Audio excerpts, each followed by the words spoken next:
विशाल train दौड़। सुंदरपुर में भोला नाम का एक आदमी रहता था। पेशे से वो एक ट्रेन ड्राइवर था। वो दिल का बहुत नेक और मेहनती था। वो एक बहुत बड़ी कंपनी के लिए ट्रेन चलाता था। वो पिछले 30 सालों से बड़ी ही कुशलता से ट्रेन चलाया करता था।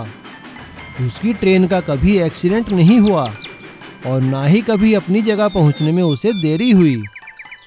उसके काम की सभी तारीफ किया करते थे। भोला, जरा इधर आओ।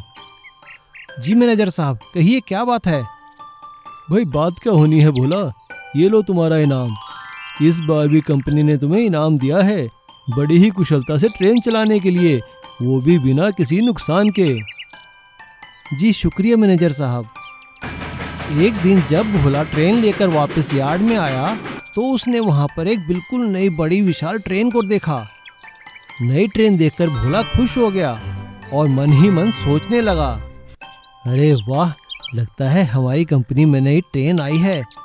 इसे चलाकर तो बहुत मज़ा आएगा और लगता है इसे चलाने का मौका तो मुझे ही मिलेगा।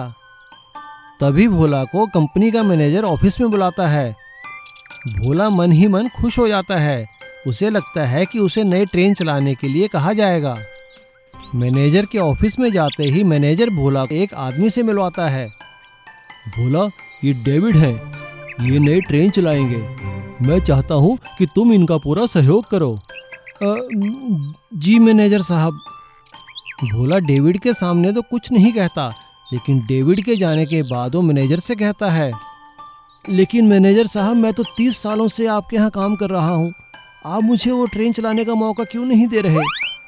भोला, तुम बात को समझो। वो ट्रेन नई है, नई तकनीक से बनी है, तुम इसे नहीं चला पाओगे। लेकिन मैं सीख तो सकता हूँ ना मैनेजर साहब। भोला, वो तुम्हारे बस की बात नहीं है। तुम्हारे क्या वो कोई भी पुराना ट्रेन ड्राइवर नहीं चला पाएगा और हम धीरे धीरे अब नई ही ट्रेन लाएंगे। ये सुनकर भोला को बहुत दुख होता है, क्योंकि अब उसकी और उसके दोस्तों की नौकरी जाने वाली थी। भोला बहुत सोच विचार करता है। तभी उसके मन में एक उपाय आता है और वो मैनेजर के पास जाकर कहता है, मैनेजर साहब, आपको हमारी एक बात तो माननी ही पड़ेगी। हाँ हाँ बोला, कहो क्या बात है? मैनेजर साहब, आप हमें एक आखिरी मौका दीजिए। हमारी और नई ट्रेन की दौड़ करवा दीजिए। अगर हम दौड़ में जीत गए तो आपको हमें नई ट्रेन चलाने की ट्रेनिंग दिलवानी होगी। अगर हम हार गए तो हम नौकरी छोड़कर चले जाएंगे। मैनेजर भोला का प्रस्ताव मान लेता है और नई ट्रेन और भोला की ट्रेन की एक दौड़ होती है। भोला का तजुर्बा काम आता है और वो नई ट्रेन से दौड़ में जीत जाता है। सभी ड्राइवर बड़े खुश होते हैं क्योंकि उनकी जीत हुई थी। अब पुरानी तकनीक और नई तकनीक दोनों मिल गए थे। भोला और उसके साथियों को नई ट्रेन चलाने की ट्रेनिंग दी गई और भोला फिर से खुशी खुशी ट्रेन चलाने लगा, और वो भी डेविड के साथ मिलकर। भाई वाह भोला, तुमने साबित कर दिया कि सीखने की कोई उम्र नहीं होती। सुंदरनगर में राम और श्याम नामक दो भाई अपनी माँ के साथ रहा करते थे। उन दोनों का कचौरी का कारोबार था। राम बहुत अच्छी कचौरी बनाया करता था और श्याम बहुत अच्छी सब्जी। राम ने घर में ही कचौरी बनाने की एक मशीन लगाई हुई थी। वो उसमें बड़ी खस्ता कचौरियाँ बनाता और श्याम बाजार में अपनी दुकान में सब्जी के साथ उन्हें बेचा करता था। दोनों का कारोबार बहुत अच्छा चल रहा था। वे अपनी माँ के साथ बहुत खुश थे। राम की शादी हो जाने के बाद उनकी खुशियाँ और भी बढ़ जाती हैं। नई बहू के घर आने पर उनकी माँ राम से कहती है, बेटा, मैं तो चाहती हूँ कि अब बूढ़ी हो चुकी हूँ मैं, तुम और तुम्हारी पत्नी कारोबार संभालो और शाम को भी संभालो। ये सुनकर राम की पत्नी कहती है, क्यों नहीं माताजी? कुछ दिन तो सब कुछ ठीक चलता है, लेकिन इतना कारोबार देखकर राम की पत्नी के मन में लालच आ जाता है। वो एक दिन राम से कहती है, अजी सुनते हो, सारा दिन कचौरियाँ बनाते हो आप, और ये शाम सिर्फ दुकान पर खड़ा होकर सारा मुनाफा ले लेता है। नहीं बिमला, ऐसा नहीं है।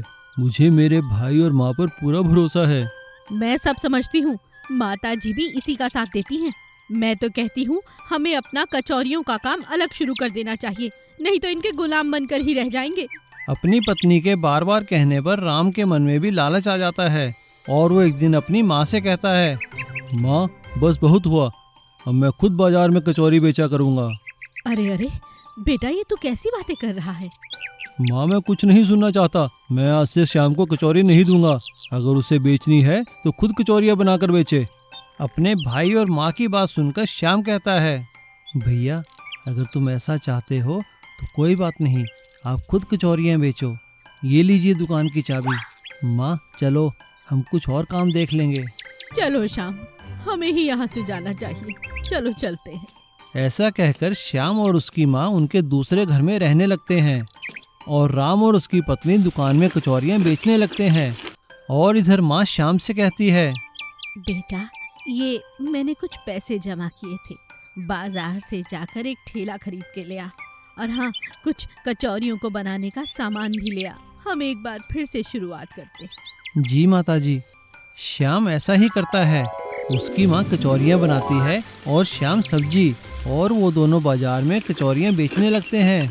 राम कचौरी बनाना तो जानता था, लेकिन वो ये भूल गया कि उसको सब्जी बनानी नहीं आती।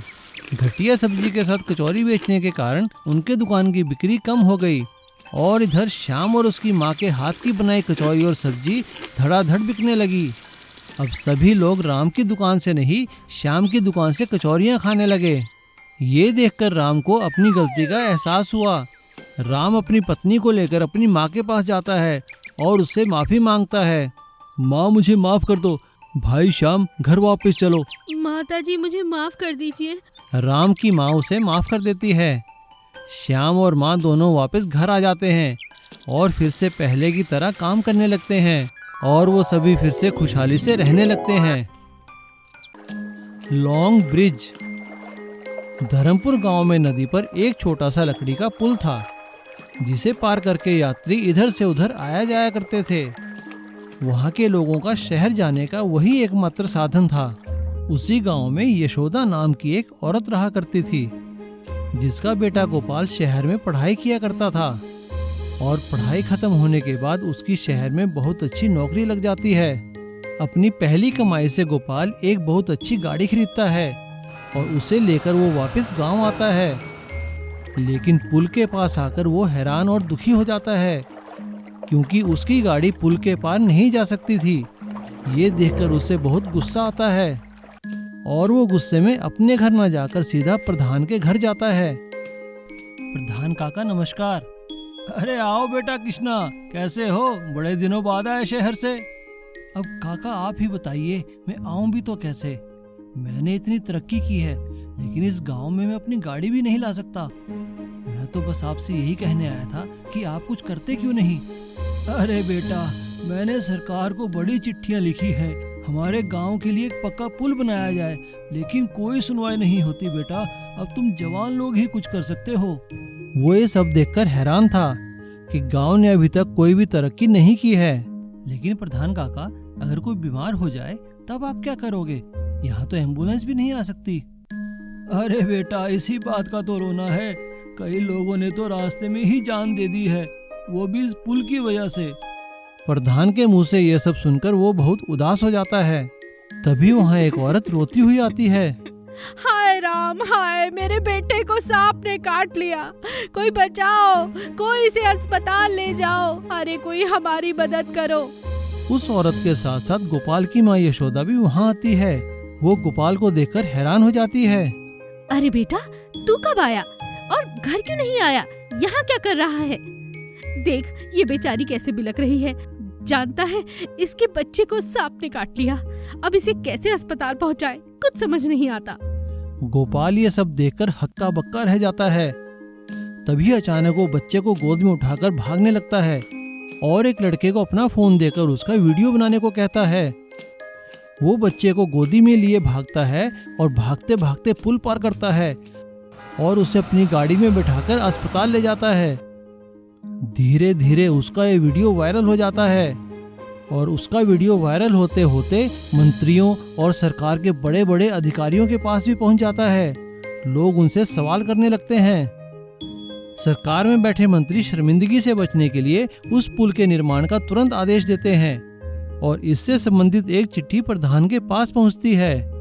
पुल के निर्माण कार्य का आदेश प्राप्त करके प्रधान बहुत खुश होता है। प्रधान चिट्ठी लेकर भागा भागा अस्पताल आता है और गोपाल से कहता है, कृष्णा बेटा, एक खुशी की खबर है। कहिए प्रधान जी, क्या बात है? बेटा, तुम्हारा वीडियो वायरल हो चुका है और सरकार ने तुम्हारे वीडियो को देखकर हमारे गांव में पक्का पुल बनाने का आदेश दे दिया है। बेटा, तुम्हारी जीत हुई। सरपंच काका, ये मेरी नहीं, ये पूरे गांव वालों की जीत है। गांव में पुल बनने का कार्य देखकर सभी गांव वाले राहत की सांस लेते हैं।